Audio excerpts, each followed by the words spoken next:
नमस्कार, मैं हूं पवन त्यागी, राजनीतिक विश्लेषक। आज मैं बात करूंगा गुजरात और हिमाचल के होने वाले चुनाव को लेकर। सरगर्मियां क्या चल रही हैं, सर्वे क्या कहते हैं। हालांकि आपने अभी तक एबीपी, सी वोटर और बाकी ऐसी एजेंसियों के सर्वे सुनकर यह समझ ही लिया है कि इन दोनों राज्यों में यानी गुजरात और हिमाचल में भारतीय जनता पार्टी की सरकार अपने बलबूते पर पूर्ण बहुमत के साथ बनने जा रही है। इससे एक बात और स्पष्ट हुई कि जो आम आदमी पार्टी शुरू में मीडिया के जरिए एक हवा बनाने की कोशिश में थी कि भाई आम आदमी पार्टी की सरकार गुजरात में बनने जा रही है। केजरीवाल जी कह रहे थे कि इस बार तो गुजरात में कुछ दिव्य शक्तियां उनका साथ दे रही हैं, लेकिन यह सब फर्जीवाड़ा निकला, क्योंकि जो भी सर्वे चाहे किसी प्राइवेट एजेंसी ने किए हों या न्यूज एजेंसी ने किए हों, उन सभी सर्वे में भारतीय जनता पार्टी को पूर्ण बहुमत मिलता दिख रहा है। गुजरात में तो कांग्रेस का और आम आदमी पार्टी का, यह मैं हाल कहूं कि सुपड़ा साफ जैसा शब्द इस्तेमाल किया जाए तो कोई अतिशयोक्ति नहीं होगी। अब इसमें ये लोग हर बार कहते हैं साहब फर्जी सर्वे है, लेकिन इस बार जो आज सर्वे आया है वो अर्नब गोस्वामी का आया है। अर्नब गोस्वामी माने रिपब्लिक का आया है। तो रिपब्लिक भारत ने जो अपना सर्वे कराया है, क्योंकि उनकी खुद की टीम हर जगह रैलियों को कवर कर रही है, जनता से बात कर रही है, और हिमाचल हो या गुजरात, पिछले 2 महीने से ये जो चैनल है इसके पत्रकार और एजेंसियों के लोग वहां सक्रिय हैं। लोगों से गहनता से जो बातचीत हुई है उसके आधार पर आपको यह मैं बता सकता हूं कि गुजरात में तो जो मेरे मित्र पत्रकार हैं वो भी वहां घूम रहे हैं। वो कहते हैं साहब ये जो रिपब्लिक का सर्वे आया है इसको कहा जा सकता है कि ये काफी सटीक सर्वे है और बहुत चीजों को इन्होंने टच किया है।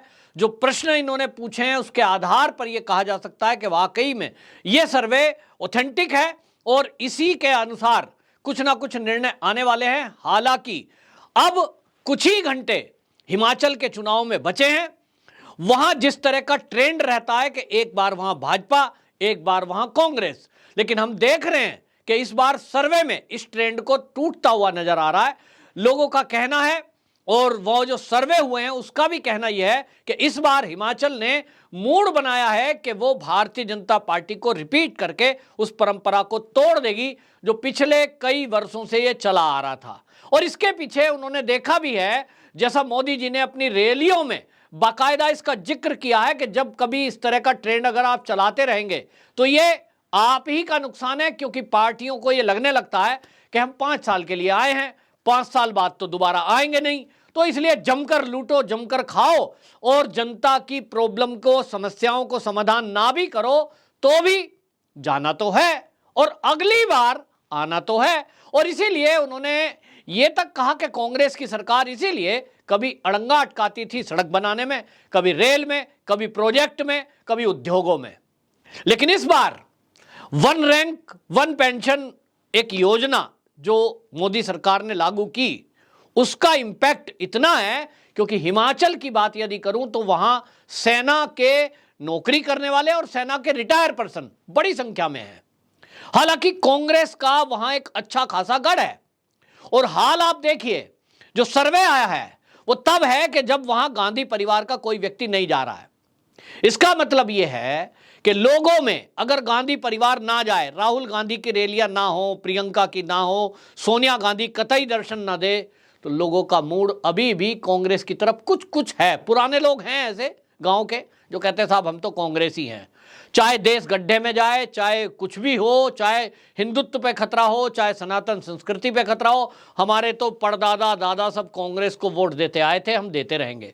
वो विचार ही नहीं करते कि देश का बंटवारा कांग्रेस ने करवाया, राम मंदिर की बाधा कांग्रेस ने खड़ी की, कृष्ण मंदिर की बाधा इन कांग्रेसियों ने खड़ी की, देश में जितने घपले घोटाले हुए अरबों खरबों रुपए के, उनके पीछे कांग्रेस थी। और जो हिमाचल में या देश में जहां भी 65 साल सत्ता में रहने के बाद विकास नहीं हुए हैं, लोग कहते हैं सड़कें नहीं है, रेल नहीं है, फैक्ट्री नहीं है, रोजगार नहीं है, गरीबी है, भुखमरी है, किसके कारण? 65 साल तो कांग्रेस रही। तो वो लोग कहते हैं ना जी, हमें तो देश से कुछ लेना देना नहीं है, हम तो गुलाम हैं कांग्रेस के। हमें कुछ देखना नहीं है, वैसे लोगों का कुछ होता नहीं है और वैसे लोगों की संख्या हिमाचल में ज्यादा दिखाई दे रही है इस सर्वे के अनुसार, कि जो लोग ये सोचते हैं कि हमें तो कांग्रेस को ही वोट करना है चाहे जो हो जाए। तो समझ में आ रहा है मानसिकता है, और मानसिकता के पीछे जो विचार है वो है कि खाओ और खिलाओ। तो मोदी सरकार ना खाती है ना खाने देती है, लेकिन उसके बावजूद जो सर्वे आया है वो चौंकाने वाला है। और चौंकाने वाला आप देखिए गुजरात से तो नहीं है, क्योंकि गुजरात में पहले से ये उम्मीद थी कि वहां तो भारतीय जनता पार्टी के अलावा बाकी किसी का चलता नहीं है। लेकिन हिमाचल ने जरूर इस बार चौंकाया है, क्योंकि ट्रेंड को हिमाचल के लोग बदलने जा रहे हैं और उसके 2-3 कारण हैं। नंबर 1 तो विकास ही है। नंबर 2, जैसा मैंने कहा, 1 रैंक 1 पेंशन योजना, उसका एक कारण है। नंबर 3 उनकी एक है कि जो वैक्सीन पर काम हुआ, जो कोरोना में लोगों तक सेवाएं पहुंची, उसका बड़ा इंपैक्ट है। महीने में 2 बार मिलने वाला राशन, उसका एक इंपैक्ट है। लोगों को फ्री में मिलने वाले मकान, उसका एक इंपैक्ट है। तो हिमाचल में 2014 से पहले जो सरकारी आवास योजना चलती थी, पहले इंदिरा गांधी के नाम से चलती थी, इंदिरा गांधी आवास योजना, तो आप देखिए कि पिछले 2014 से और पिछले मतलब 14 क्या 17 तक एक सरकार थी वहां कांग्रेस की, उस समय केवल मात्र 14-15 मकान लोगों को दिए गए। लेकिन मोदी सरकार आने के बाद वो संख्या बढ़ करके 100 से ऊपर हो गई। और ये जो संख्या है ये दिखाती है कि किस तरह से विकास के काम होते हैं। अगले 5 साल में जिस तरह का लक्ष्य रखा गया है वो बहुत बड़ा लक्ष्य है। और इसके कारण से जो सर्वे आया है, अगर मैं हिमाचल की बात करूं, इससे पहले मैं गुजरात की बात करना चाहूंगा, क्योंकि गुजरात को लेकर सबकी नजर है कि आखिरकार गुजरात में क्या सही सर्वे है। और अर्नब गोस्वामी, जो कि एक ऐसा नाम है मीडिया जगत में कि उनको माना जाता है कि वो ना तो इधर की ना तो इधर की, ना तो लेफ्ट ना तो राइट, वो एक स्ट्रेट विंग के व्यक्ति हैं, खुलकर अपनी बात रखते हैं और सरकार हो या विरुद्ध विपक्ष सबके बीच अपनी बेबाकी से बात को रखते हैं। तो गुजरात में जैसा आम आदमी पार्टी का अपना एक हवा बनाने का एक मैं उसको ये कहूंगा कि योजना थी, वो ध्वस्त होती दिखाई दे रही है। और आपको बता दें कि वहां जो सर्वे हुआ है उसमें आम आदमी पार्टी को मात्र वो जो दिखाया है गुजरात में अर्नब गोस्वामी के यानी रिपब्लिक के सर्वे ने, वो 9 से लेकर 20 सीटें 21 सीटों के बीच वो उन्होंने दिखाया है। वो कहते हैं मिनिमम 9 सीटें आ सकती हैं, जो आज का सर्वे है। और इसको ये मैं आपको ये भी बता दूं कि ये जो चेंज हुआ है, पहले 1 से 4 सीटें दिखा रहे थे आम आदमी पार्टी को, आज वो 9 से 20 सीटें, यानी अनुमान है कि मैक्सिमम 20-21 सीटें आ सकती हैं।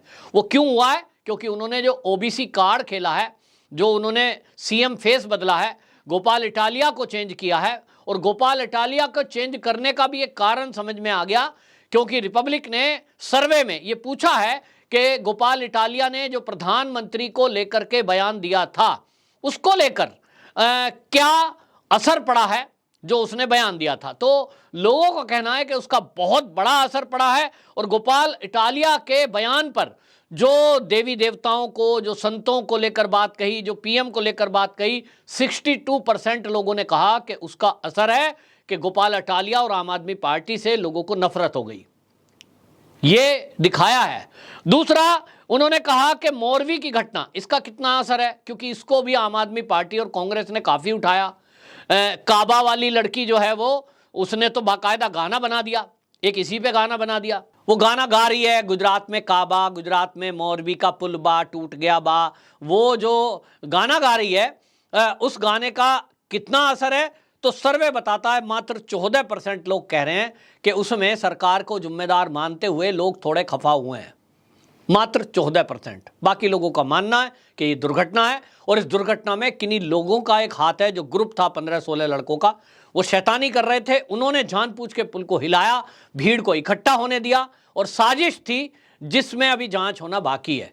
तो कुल मिलाकर के ये जो सर्वे है ये पूरे गुजरात को दिखाता है कि मध्य गुजरात, वहां भारतीय जनता पार्टी को 25 से 35 सीटें, कांग्रेस को 6 से 12 और आम आदमी को 2 से 6। उत्तर गुजरात की बात करें तो 35 से 40 भारतीय जनता पार्टी को, कांग्रेस को 8 से 14 और आम आदमी पार्टी को 2 से 8 सीटों के बीच मिलने की संभावना है। दक्षिण गुजरात की बात करें तो भारतीय जनता पार्टी को 24 से 32 और कांग्रेस को 2 से 6, आम आदमी पार्टी को 1 से 5 के बीच सीट मिलने का अनुमान है। और सौराष्ट्र की बात करें जिसको लेकर यह कहा जा रहा है कि भाई भारतीय जनता पार्टी का बड़ा विरोध है, वहां तो साहब नाम लेने के लिए नहीं है, लेकिन आपको बता दें कि यहां जिस तरह से जल की योजना को केंद्र सरकार ने पहुंचाया, राज्य सरकार ने पहुंचाया, इसका नतीजा यह है कि आज सर्वे कह रहा है कि 30 से 40 सीटें इस सौराष्ट्र से भारतीय जनता पार्टी के खाते में जाने का अनुमान है। इसी तरह 7 से 15 ये कांग्रेस के खाते में जाने का अनुमान है। आम आदमी पार्टी की बात करें तो 4 से 11 सीटें इसको मिल सकती है। प्रतिशत में यदि मैं बात करूं तो 46.2% भारतीय जनता पार्टी के पक्ष में गुजरात की जनता वोट करने जा रही है, ऐसा अनुमान है। और 28.4% ये कांग्रेस के पक्ष में, वहीं 20.6% आम आदमी पार्टी के पक्ष में। तो ये भी मैं साथ साथ बता दूं कि ये प्रतिशत जो है 20% अपने आप में वैसे एक चौंकाने वाला है, क्योंकि नई पार्टी है और पहली बार पूरी ताकत के साथ ये वोट चुनाव लड़ रही हैं। फ्री के कई सारे मुद्दे चलाए, लेकिन जब भ्रष्टाचार का मामला खुला तो इसमें केवल लोगों का कहना गुजरात का यह है कि जातिगत कार्ड ये जो खेला गया है बस केवल इसके कारण से ये 20% पहुंचा है, वरना ये 5% तक सिमट जाता। तो कुल मिलाकर के जो वोट प्रतिशत के हिसाब से काफी अंतर है और 46.2% गुजरात की जनता अर्नब गोस्वामी जी के सर्वे के हिसाब से यदि कह रही है कि बीजेपी को वोट करेंगे, ये अपने आप में दिखा रहा है कि उन्होंने केंद्र और राज्य दोनों में विश्वास जताया है। यहां आपको एक और बड़ी खबर बताता चलूं कि यहां के जो अभी के सीएम हैं विजय रूपानी, उन्होंने स्वतः घोषणा की है कि वो पार्टी के लिए काम करेंगे, चुनाव में पूरा समय लगाएंगे। वो सीएम की रेस में नहीं है, वो इस बार चुनाव नहीं लड़ रहे हैं। ये घोषणा उन्होंने ही नहीं तो डिप्टी सीएम जो नितिन पटेल हैं उन्होंने भी ये घोषणा कर दी है कि वो चुनाव नहीं लड़ेंगे। इसको हालांकि लेकर चाहे आप हो चाहे कांग्रेस, वो कह रही है कि साहब ये भाजपा का अंदर का झगड़ा है और अब इससे बड़ा असर पड़ने वाला है और अब तो केजरीवाल की सरकार बनी जाएगी। तो मैं उन लोगों को बता दूं कि जो ये सीएम और डिप्टी सीएम के चुनाव ना लड़ने के जो फैसले से ये खुश हो रहे हो कि नतीजों में कुछ बदलाव होगा, आपको बता दूं कि इससे और फायदा होने वाला है भाजपा को। और वो क्यों?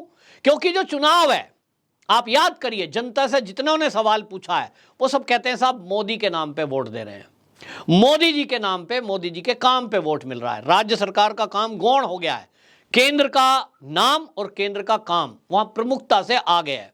तो इसलिए वहां रूपाणी चुनाव लड़े ना लड़े, नितिन पटेल चुनाव लड़े ना लड़े, कोई फर्क पड़ता नहीं है, क्योंकि वोट मोदी जी के नाम और काम पे मिलने जा रहा है। तो ABC कोई भी हो, वहां आप देखते ही हैं भाजपा की कार्यशैली, किसी भी एक नए चेहरे को कहेंगे भाई सीएम ये होंगे तो वो होंगे। और इसलिए इसमें कोई इफ एंड बट नहीं है। ये जो आंकड़े हैं इसमें और अभी चेंज हो सकते हैं, क्योंकि अब 2 लीडर अपने सीएम पोस्ट को लेकर जो रहता है कि एक अपने क्षेत्र में जाना और सब काम करना, अगर वो नहीं जा रहे हैं तो पार्टी के लिए काम करेंगे, पार्टी को इसका फायदा जरूर मिलेगा। जहां तक हिमाचल की बात करें तो हिमाचल में भारतीय जनता पार्टी के पक्ष में 37 से 45% वोट जनता डालने जा रही है। वहीं जो है 40%, बहुत बड़ा प्रतिशत है, 40% कांग्रेस के पक्ष में वोट जाता दिख रहा है। आम आदमी पार्टी का मात्र 5.2% वोट वहां दिख रहा है। यानी आम आदमी पार्टी ना तो गुजरात में कहीं दिख रही है ना वो हिमाचल में कहीं दिख रही है। कांग्रेस नंबर 2 पर गुजरात में भी है और वो हिमाचल में भी नंबर 2 पर है। आज हिमाचल में जो स्थिति है, लोग कहेंगे कि ये 40% वोट मिल रहा है। जी, ट्रेंड चेंज होने जा रहा है, यही एक बड़ी बात है। लोग इसको स्वीकार कर रहे हैं कि इस बार कांग्रेस को नहीं लाना है, यह बड़ी बात है। और इसलिए जो भारतीय जनता पार्टी है उसको 37 से 45 सीटें, कांग्रेस को 22 से 28 सीटें और आम आदमी के खाते में मात्र 1 सीट जाती हिमाचल में दिख रही है। दोनों राज्यों के इस सर्वे से इतना तो तय है कि मोदी जी का जादू बरकरार है और 2024 का जब चुनाव होगा, निश्चित जानिए कि ये क्षेत्रीय मुद्दों पर होता है और वो राष्ट्र के मुद्दों पर होता है। मोदी जी का जादू सर चढ़कर बोलेगा और निश्चित रूप से मोदी जी का जो 2024 का विजन है, जनता का इन राज्यों के रुख से ये तय हो गया है कि मोदी जी तीसरी बार 2024 में प्रधानमंत्री अवश्यमेव बनेंगे। बाकी किसी पार्टी की दाल गलने वाली नहीं है। वंदे मातरम।